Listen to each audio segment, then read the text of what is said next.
Akhirnya nih ada yang bisa kita banggakan nih dari jadi masyarakat Indonesia. Ternyata negara kita tuh negara nomor 4 terbesar pengguna jumlah internetnya. Si netizen ini tuh nggak tahu sebenarnya yang lagi diomongin tuh apa gitu. Mereka tuh nggak ngerti. Tapi mereka komen, stop making stupid people famous. Dan jangan bikin orang famous dengan cara yang stupid.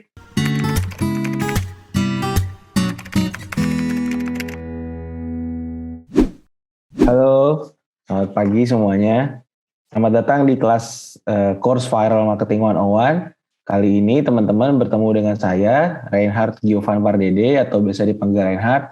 Atau kalau mau ketemu di sosial media, akun saya ada di Reinhard Gio di Instagram. Saya itu sekarang menjadi manajer marketing di Bayu. Atau kalau di Bayu ngomongnya marketing lead Bayu. Dari mulai brandnya, sampai ke ngebentuk sosial medianya, sampai ke ngerjain kontennya, sampai masuk ke kerjasama-kerjasama dan tentunya juga untuk pemasaran dan iklan semua itu di-handle oleh si marketing lead Bayu ini.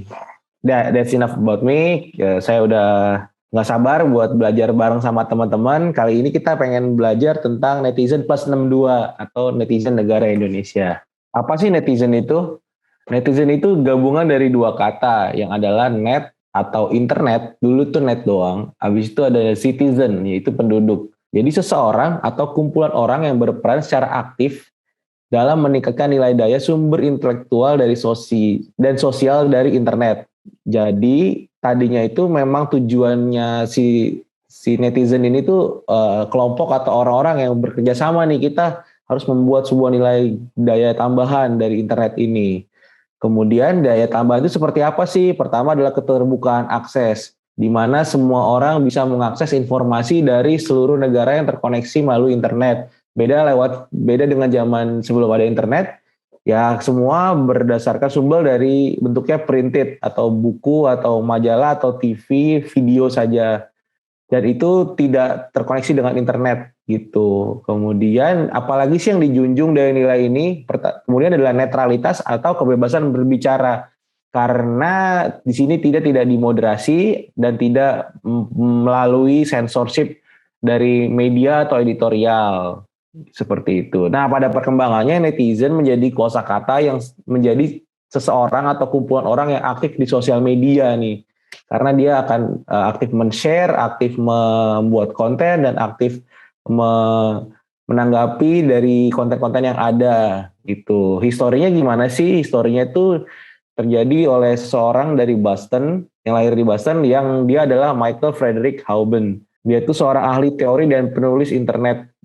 Mungkin sebelum ada way back then ada blogger, nah itulah dia. Disebutnya itu ada bulletin billboard system. Kalau teman-teman Google tuh bentuknya kayak panel-panel gitu, terus kayak ada info-info yang bisa di-share. Aduh, pokoknya unik banget deh, nanti kalau teman-teman Google pasti lihat, dan itu adalah cikal bakalnya sosial media gitu. Dia membuat konsep netizen pada tahun 1993 dan membuat buku Netizen on the History and Impact of Usenet and the Internet bersama dengan rekannya Rhonda Houben. Yang kemudian karya Houben ini selalu dirujuk kalau orang-orang mau ngomongin soal dampak internet atau sosial dari internet.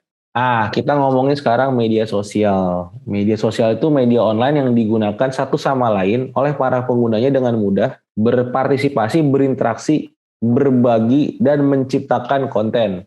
Konten ini apa sih gitu? Konten ini bisa jadi tulisan, bisa jadi audio, bisa jadi gambar, atau video kayak sekarang kita lagi ngerekam video ini. Dan bentuk konten itu tuh tanpa dibatasi oleh ruang dan waktu, karena nggak ada geografis lagi. Karena semua terkoneksi lewat internet dan dibangun oleh teknologi internet. Dimulai dari Web 2.0 yang adalah World Wide Web. Nah, kalau jenis-jenis sosial media secara fungsi ini ada beberapa. Pertama ada yang commerce communities, itu pasti kayak Amazon, kayak eBay.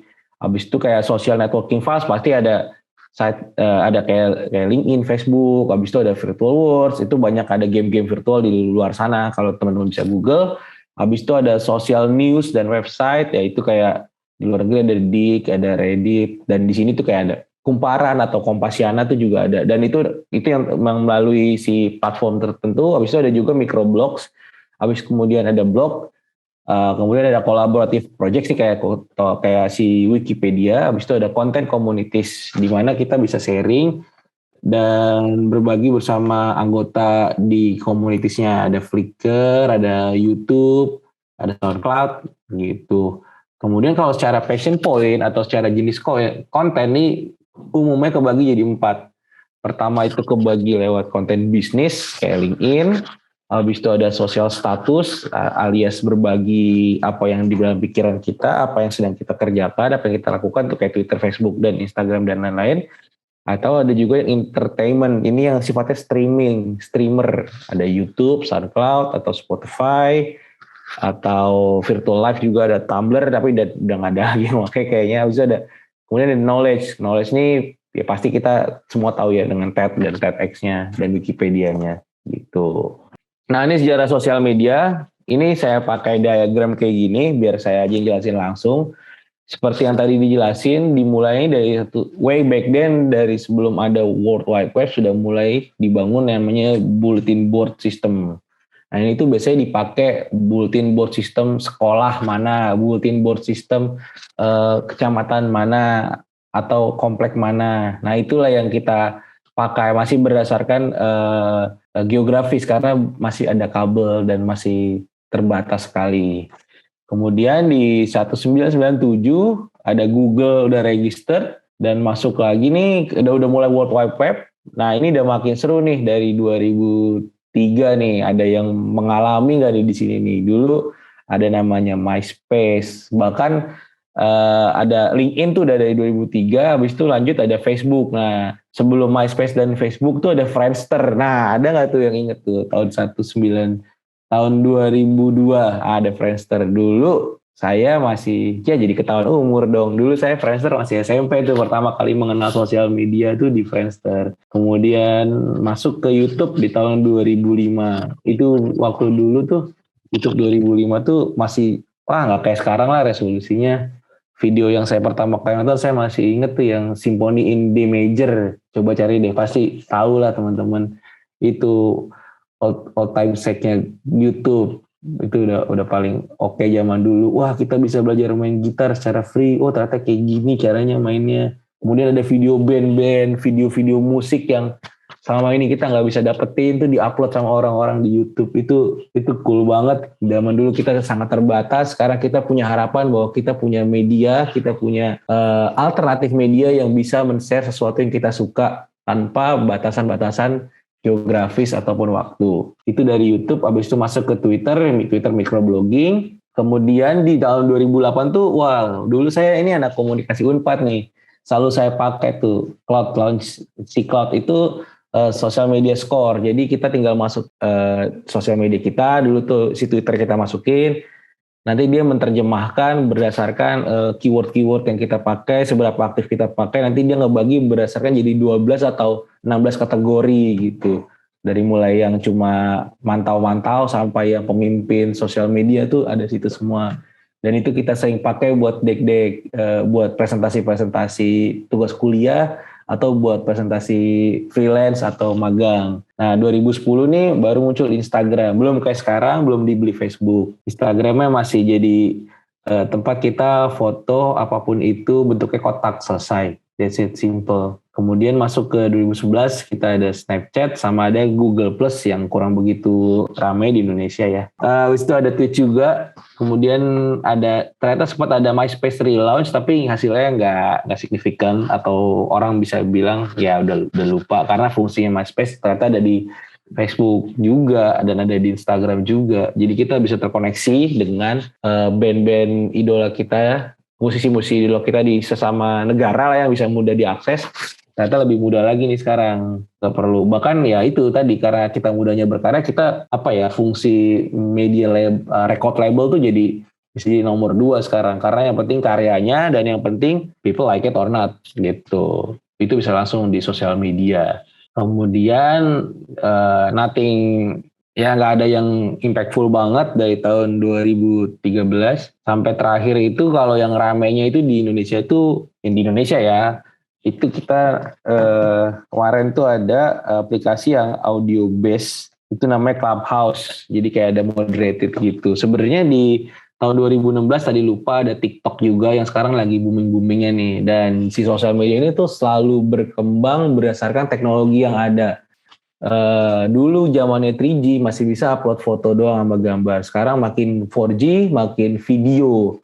Nanti makin 5G, makin high resolution. Nanti mungkin nih sosial media itu jadi terbatas ruang dan waktu. Nanti kita bisa ketemu seakan-akan holographic bersama teman-teman atau bersama keluarga di room meeting yang bukan kayak Zoom gini doang. Sejarah sosial media itu selalu ada dalam sejarah manusia nih, apalagi dengan internetnya.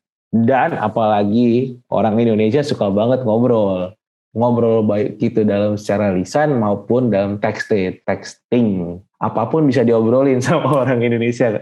Aku yakin teman-teman tahu lah gimana serunya kalau netizen Indonesia lagi ngobrol.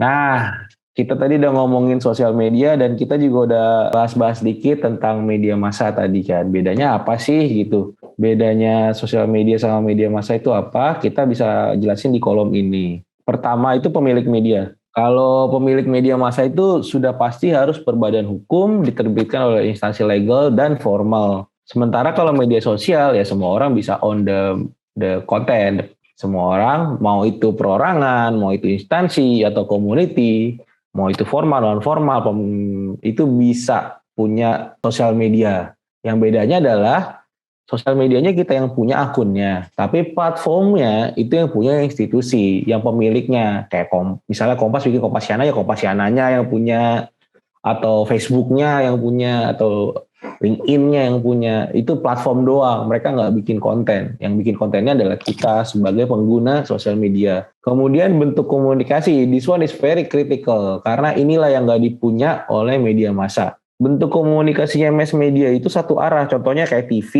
radio. Ketika ada pembawa acara di TV ngajak interaksi, kita nggak bisa komen, kita nggak bisa ngomong, dan mereka nggak bisa reply balik di saat itu juga. Nah, sementara kalau misalnya di media sosial itu sifatnya benar-benar interaktif. Dari satu ke semua bisa, dari satu ke satu bisa, dari semua ke satu pun bisa.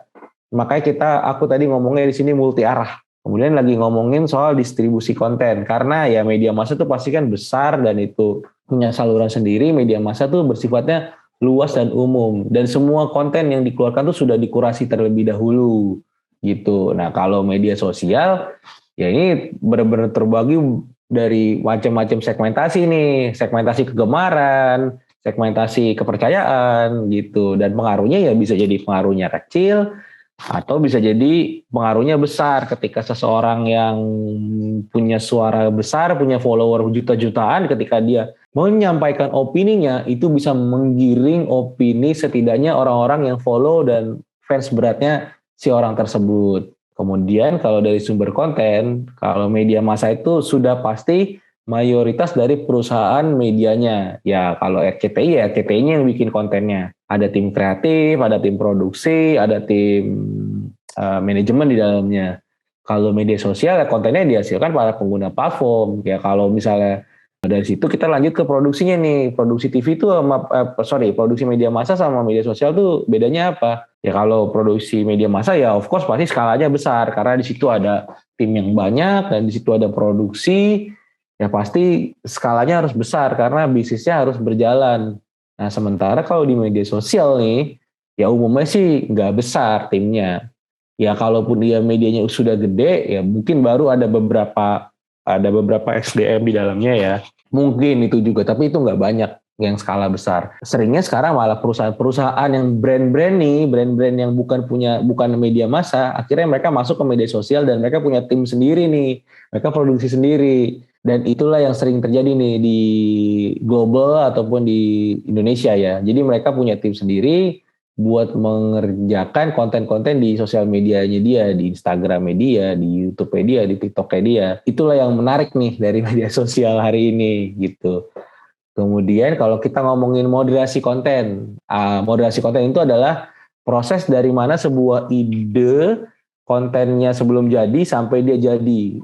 Itu apakah bisa langsung atau ada yang editorial dulu gitu. Nah kalau di media massa itu sudah pasti ada editorial karena setiap hal yang keluar dari media massa itu harus bisa dipertanggungjawabkan secara hukum dan secara kepentingannya. Dalam artian karena ada komisi pengawas juga nih di media massa skala besar. Kalau di sosial media itu lebih bebas, tapi dalam perkembangannya setiap platform sosial media itu pasti punya button di mana kita sebagai orang pembaca bisa melakukan komplain atau mengeluh terhadap konten yang disampaikan. Kemudian kalau ngomongin fungsi utama nih, fungsi utamanya media massa itu apa sih? Sebenarnya fungsi utama media massa itu reporting, sementara media sosial itu sharing. Bedanya adalah kalau reporting itu yang disampaikan adalah fakta, sementara kalau media sosial itu fungsinya ya sharing. Sharing itu ya berbagi. Apakah itu benar? Belum tentu benar juga boleh gitu.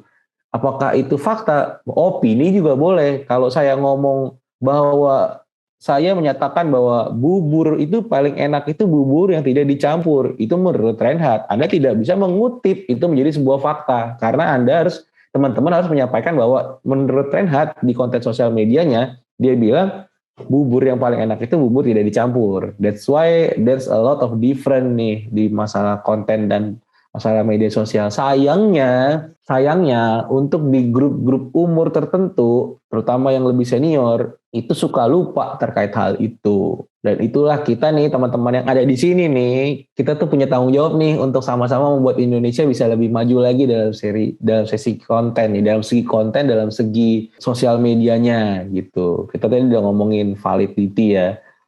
Masuk lagi tadi, makanya tadi ke validity tuh.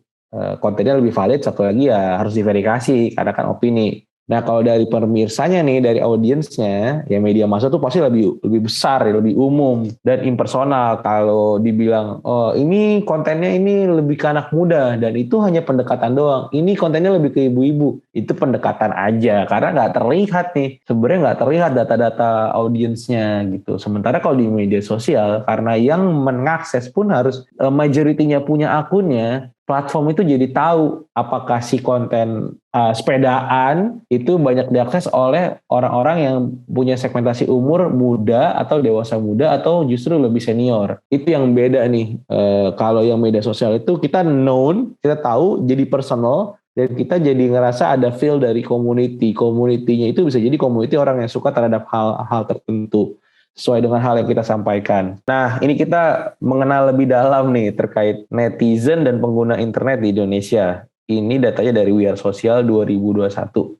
Kecuali kalau yang kiri. Akhirnya nih, ada yang bisa kita banggakan nih dari jadi masyarakat Indonesia. Ternyata negara kita tuh negara nomor 4 terbesar pengguna jumlah internetnya. Ini bisa dilihat ya, Indonesia nomor 4. Bahkan kita di bawah Jepang, kita di atas Jepang, di atas Inggris, di atas Jerman, di atas banyak banget ini negara di bawah kita, di atas Brazil. Kita punya kekuatan jumlah orang yang terkoneksi di internet 171 juta. Makanya sayang banget Twitter worldwide itu menjadi trending ketika netizen Indonesia ikutan berpendapat di situ. Jadi trending topiknya Twitter tuh pasti sering banget dari Indonesia worldwide ya. Nah, 171 juta ini dari mana sih gitu? Dari total, ini tahun yang di kiri ini tahun 2020, 171, ini tahun 2000, yang di kanan ini tahun 2021. 2000, ada 206. Dari 274,9 populasi kita, ada 345,3 juta yang punya mobile connection. Berarti adalah mungkin banget ada orang yang nggak punya mobile connection, tapi mungkin banget ada orang yang terkoneksi lebih dari satu device, satu handphone. Nah itu ada 345,3 juta. Dan dari situ ada 202,6 si pengguna internet. Dan 170 jutanya itu adalah pengguna sosial media. Sangat besar sekali nih Indonesia punya pasar dan punya pengguna sosial media. Nah ini kalau ngomongin waktu yang dikonsumsi oleh orang Indonesia adalah mengkonsumsi media. Nah ini kita ngomongin media dulu nih, media secara luas ya. Kita bisa lihat 8 jam 52 menit itu dihabiskan berinternet dalam segala device, dalam segala kegunaan. Kemudian time spend orang Indonesia average nih, seharinya itu masih menonton TV 2 jam sampai 2 jam 50 menit. Sementara di sosial media itu 3 jam 14 menit. 3 jam guys. 3 jam itu rata-rata yang dihabiskan orang Indonesia di sosial media. Coba kalian yang lagi buka TikTok, sekali scroll TikTok kira-kira habis berapa lama tuh? Selalu scroll. Kalau yang lagi buka Instagram juga, mungkin yang lagi nonton YouTube juga. Apakah lebih dari 3 jam 14 menit? Itu yang harus dicek tuh. Kemudian dari cara mengakses internetnya, of course 98,3% dari mobile phone dan 98,2%-nya dari smartphone ya. Kemudian ya karena sekarang kita udah banyak banget yang harus WFH, harus belajar di rumah, si pengguna laptop ini atau desktop ini naik lagi nih, 74,7. Di tahun-tahun sebelumnya dia lebih rendah. Nah kemudian, ini persentase penggunaan aplikasi mobile. Nah di handphonenya nih, apa sih yang dilakukan orang Indonesia di handphonenya gitu. Ternyata benar orang Indonesia suka ngobrol. Makanya chat app Messenger tuh nomor 1 penggunaan Indonesia. Apa aja diobrolin, ngobrol. Grup WhatsApp tuh mungkin ada berjibun, grup Line ada berjibun, emoticonnya lengkap gitu. Dan 96,3-nya itu di sosial media. Habis itu ada entertainment atau streaming nih, video itu 86,2, 60,4%-nya itu musik. Ternyata beda tipis sama game nih. Game bakal lebih naik lagi sih sepertinya tahun ini dan tahun berikutnya. Kita udah di 60,2%. Dan ternyata tingkat belanjanya orang Indonesia di mobile tuh tinggi nih. Ini juga naik nih 78,2%. Ini ada, kalau teman-teman googling, tinggal googling aja. We Are Social Indonesia 2020 dan We Are Social Indonesia 2021. Pasti langsung bisa download. Kemudian MF Apps itu juga ada, financial banking. Nah ini banking nih, banking yang sudah di online itu udah 39,2%. Ini tuh kesempatan yang bagus banget nih buat brand-brand di banking mobile di luar sana, bahwa we are going to be big. Ada kesempatan, ada kekuatan kita untuk mulai masuk ke mobile lagi, mobile banking lebih tepatnya. Kemudian health sama fitness pasti, dan dating apps nih ada 10,9%. Di tahun 2020 nih nggak kelihatan nih dating apps. Kenapa ini makin tinggi ya? Karena kita semua terbatas pergerakannya, tapi kita masih ingin menjalin hubungan ya sepertinya. Terutama teman-teman ya yang masih kuliah nih, pasti lagi buka dating apps nih kan, depannya mungkin T atau mungkin yang lain saya nggak update lagi. Nah ini ngomongin konten nih, apa sih yang ditonton, apa sih yang disimak sama netizen-netizen Indonesia? Kontennya apa sih? Pertama tuh nonton online video, habis itu nonton vlog, habis itu listening to music streaming service, dan masih ada juga nih ternyata nih, masih gede juga nih radio station di online ini 52,1%. Kemudian podcast sudah lebih tinggi nih kalau di online 58,0%, dan ini pasti bakal makin tinggi lagi sih kalau podcast. Nah, ngomongin sebaran umur. Dari tadi ada 170 juta orang nih yang di sosial media, itu sebaran umurnya di mana sih? Siapa sih? Segmentasi umur mana sih yang paling sering mengakses? Ternyata segmentasi umurnya itu benar-benar dimajoritaskan oleh 18-24 dan 25-34. Jadi kalau teman-teman punya brand yang buat anak muda,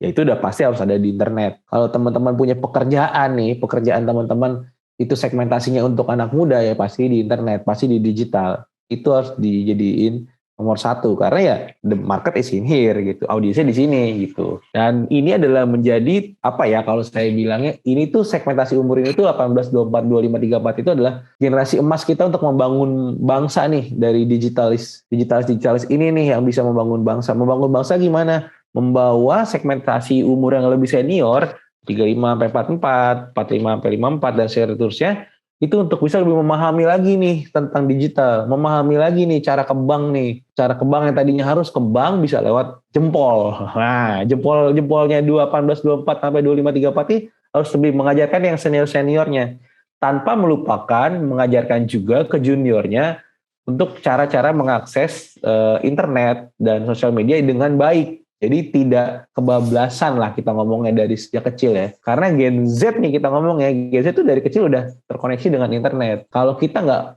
bisa mengencourage dengan baik nih junior-junior kita nggak tahu nanti masa depan digital Indonesia itu seperti apa.